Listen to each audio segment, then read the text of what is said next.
This is going to be the first of a series of narrated PowerPoint presentations that I'll be posting on Canvas for the remainder of the units in the course. The best time to view these presentations would be just before you take the practice tests. They'll give you an overview of the chapter, highlight certain points, and this will help you tie everything together that you had previously learned. The best way to view the PowerPoints would be when you see a slide, pause it, read it, note any concepts that may not be clear, and then listen to the narration. When the next slide comes up, again, pause it, read it, listen to the narration, and then go through the remainder of the slides that way. So let's go to the first slide. I'll advance to the first slide. Pause it, read it, think about it. When you feel you understand the basic points of the slide, then listen to my narration of the slide.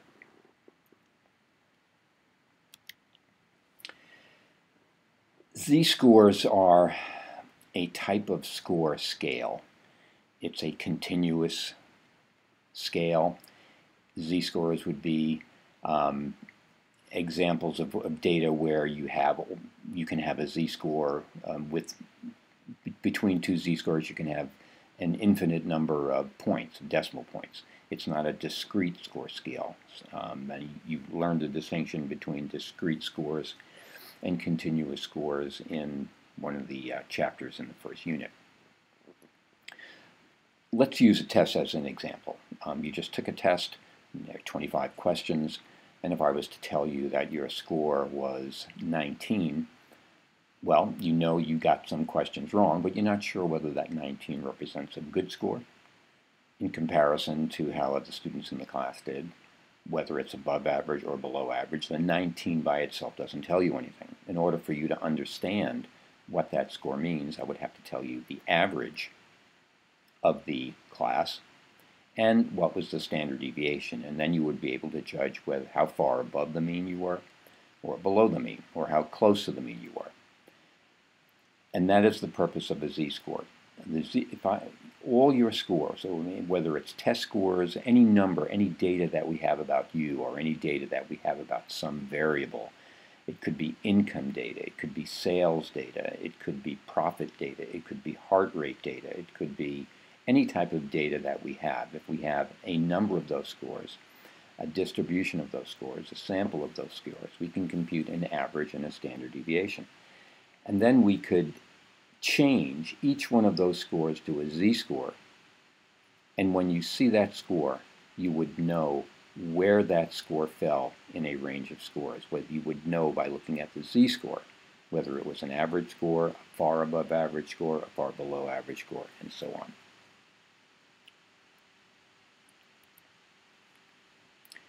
Z-scores are measures of location. They tell you where in a distribution of scores your score is.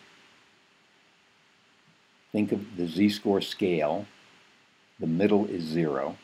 It goes to the right with plus values, +1, +2, +3, and every number in between 1 and 2 and 3. And the score goes to the left, -1, -2, -3, and every decimal in between. The number tells you how far above or below average you are. If you have a z-score of +2, you are plus, meaning to the right of average, above average. If you have a z-score of -1, you are to the left of average, below average. And the sign tells you whether you are above or below. So a z-score then tells you two important bits of information: how far above average or below average you are, and whether you are above or below average you can know by the sign.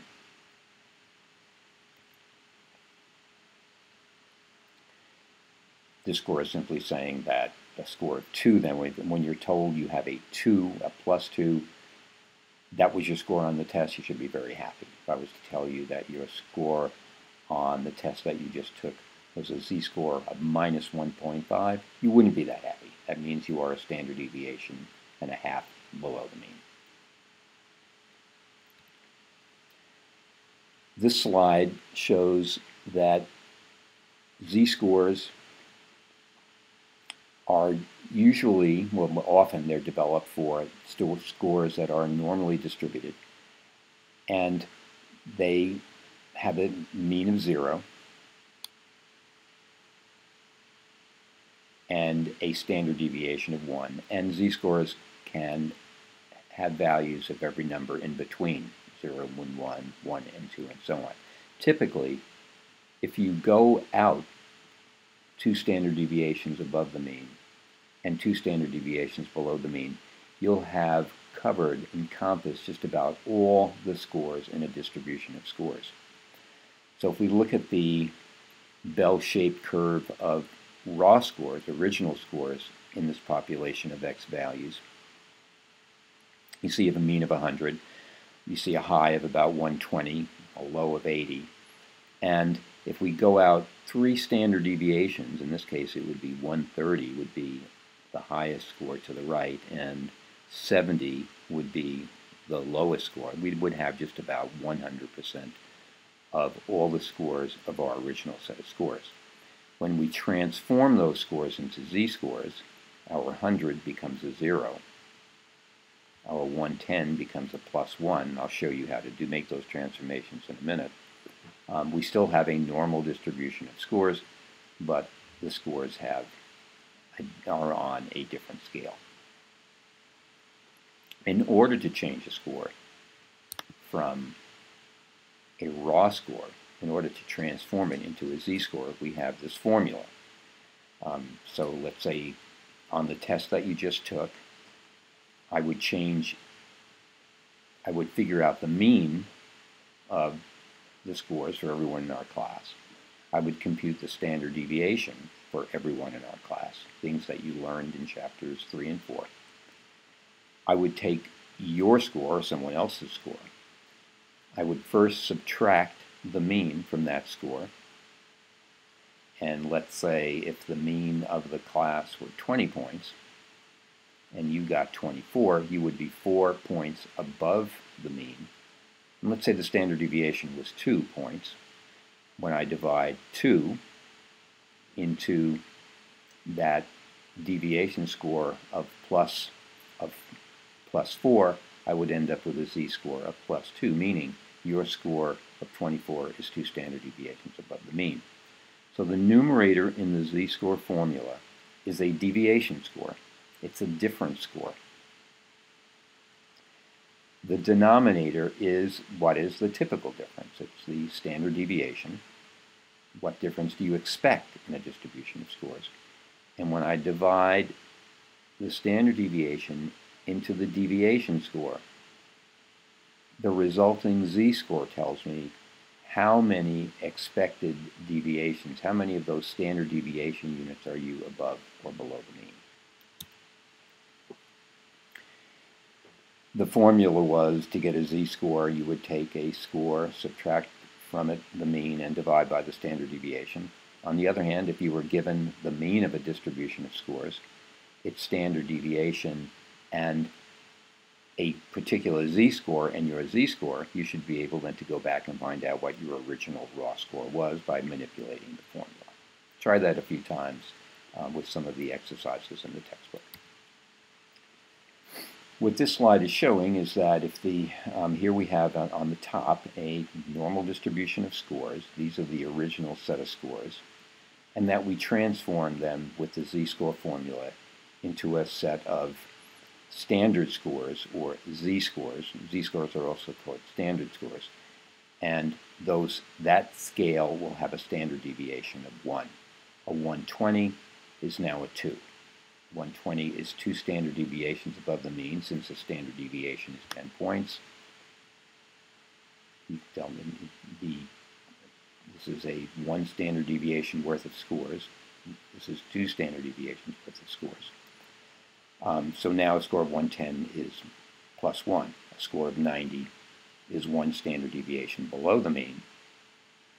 Gives you a score of -1.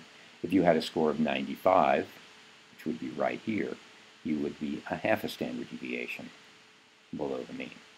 100, 105, or 95 minus 100 would be minus 5 divided by the standard deviation of 10, which would give you minus 0.5. If your score was 115,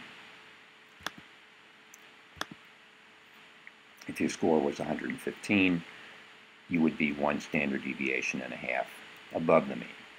If your score were 70, you would be 3 standard deviations below the mean. So think of the z-score then as a measure of a location. It's telling you where in a set of scores you fall. The number itself and the sign tells you whether you are near the center, above the center, to the right, below the center, to the left. And pretty much if you go out 2 z-scores on either side of the mean, you'll have just about 98% of all the original scores. 3 z-scores, we go plus 3 to the right and move plus 3 z-scores to the left, we'll have just about 99% of all the original scores in our distribution of scores. Here we see 2 classes that took the same test. The graph of raw scores, of exam scores on the top, has a mean of 70, so does the one below it. But you can see that the scores for the class in this distribution have a much smaller standard deviation, are much less variable. The range is only 12 points. If you scored a 76 on this exam, you would be 2 standard deviations above the mean, an outstanding score. You'd be right at the top of your group. A standard deviation is 3 points. If you're 76, 76 minus 70 divided by 3, you're 2 standard deviations above the mean. But in this class represented by this distribution, we have a much more variable group. In this case, the mean is the same, but if you score 76 in this class, you're only a half a standard deviation above the mean, because the standard deviation is 12 points. Your score of 76 is 6 points away from the mean. A standard deviation, though, is 12, so you're a half a standard deviation above the mean.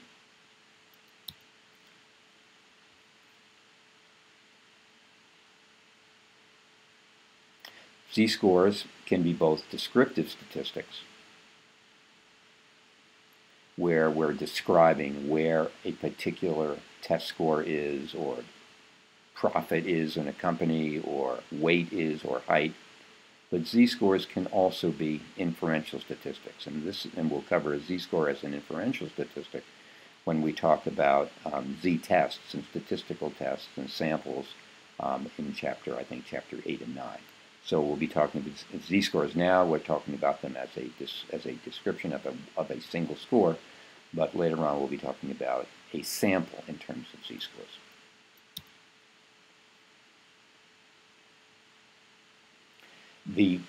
When you make this z-score transformation, if the original set of scores, if the original distribution of scores was normally distributed, so will the transformations, the transformed set of scores. Your z-scores will be normally distributed.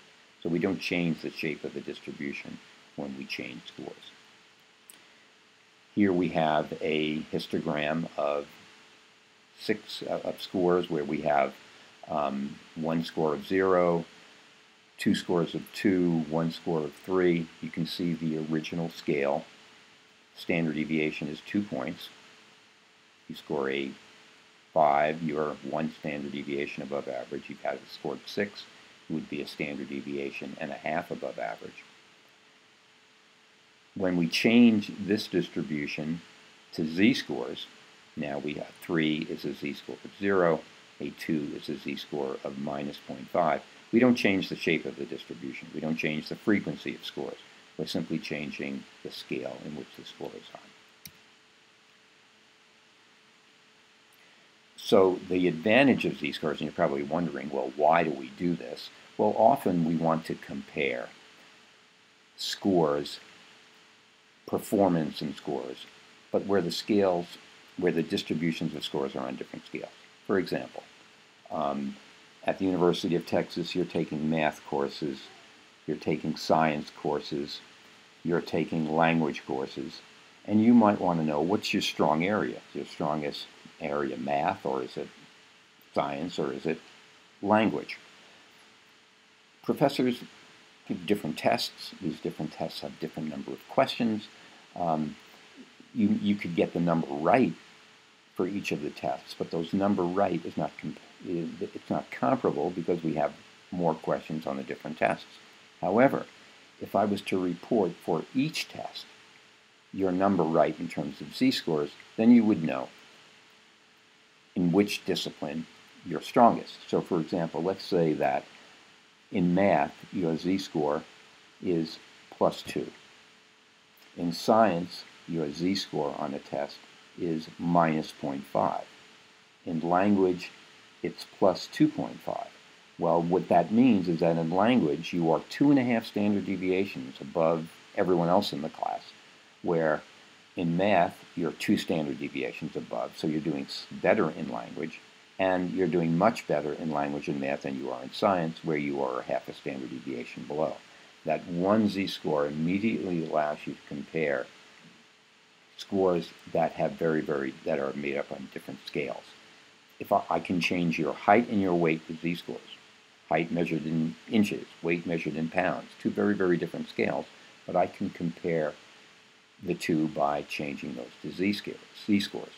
I can change profit company make into z-scores, and these profits can be computed in different scales in different ways, but I can make those profits comparable by changing those to z-scores.